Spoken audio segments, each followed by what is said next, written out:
perhitungkan dalam pilihan raya kecil yang sepenting ini.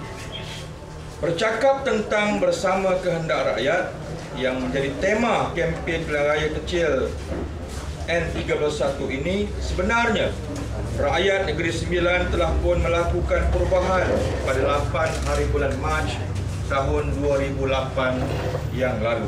Sebab itu, rakyat berkehendak 15 kerusi dipimpin oleh Pakatan. UMNO BN sekarang hanya mendapat 19 kerusi. Beza 4 kerusi sahaja. Kemenangan calon PAS Zulkifli Muhammad bin Omar di Bagan Pinang nanti ini insya-Allah tentunya kelak akan memperkukuhkan Pakatan Rakyat peringkat Parlimen Teluk Kemang dan di peringkat Negeri Sembilan.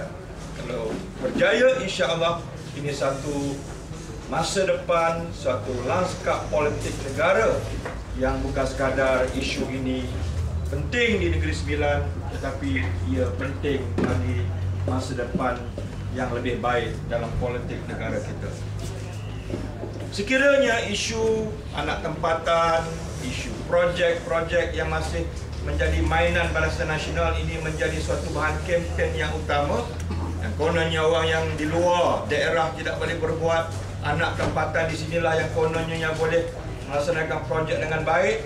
Di tangan saya ini ada satu projek terbengkalai di bawah kepimpinan Tan Sri Issa sewaktu menjadi Menteri Besar dulu, sewaktu menjadi Adun Linggi, jalan utama Pasir Panjang ke Linggi yang lebih kurang 10 km yang dibaiki sejak ia menjadi MB hingga sekarang tidak kunjung siap. Ini ada di tangan saya ini beberapa projek yang terbengkalai, ya.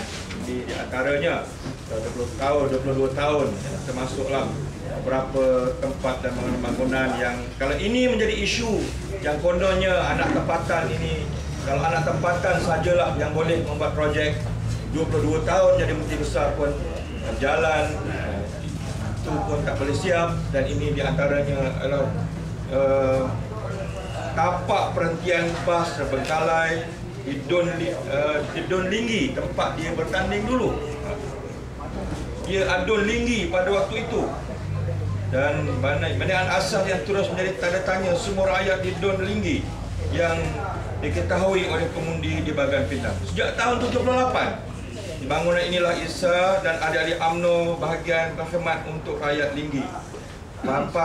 Papan tanda pasar Linggi yang menjadi simbolik pembangunan kecil itu selama 22 tahun dia menjadi Menteri Besar. Ini di antara yang kita anggap kalau isu itulah yang nak dimainkan. Jadi apa dia buat selama 22 tahun menjadi Adun Linggi pada waktu itu. Dan sekarang ni di hujung kariernya pula menawarkan diri sebagai Adun di Bagan Pinang ini. Dan pada hari esok isu perbaritan banjir kilat terbengkalai lebih banyak lagi. Dengan pelan yang ada di tangan saya ini, saya akan bongkar besok tentang banyak lagi projek-projek semasa beliau menjadi Menteri Besar Adun Linggi yang akan saya dedahkan hari ke hari, stage by stage.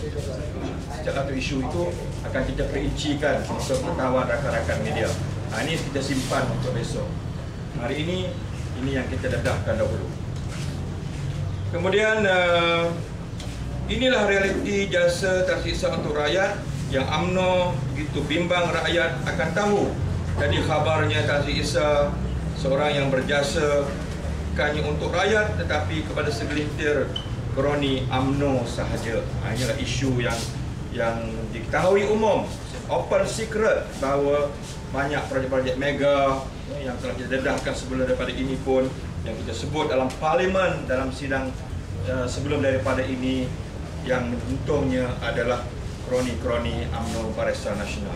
Sebaliknya, calon kita Zulkifli Muhammad bin Omar ini seorang yang beramanah, bersih dari rasuah, pengalaman bergiat dalam no incinerator, suatu benchmark, suatu yang beliau perjuangkan dan diperakui oleh semua kaum bahawa projek yang sebesar itu dapat ditangguhkan yang di Broga, dan beberapa NGO lain meletakkan sudah pun bersama kehendak rakyat sebelum terjun dalam arena politik kepercayaan PAS dan menjadi Suruhanjaya PAS Negeri 9.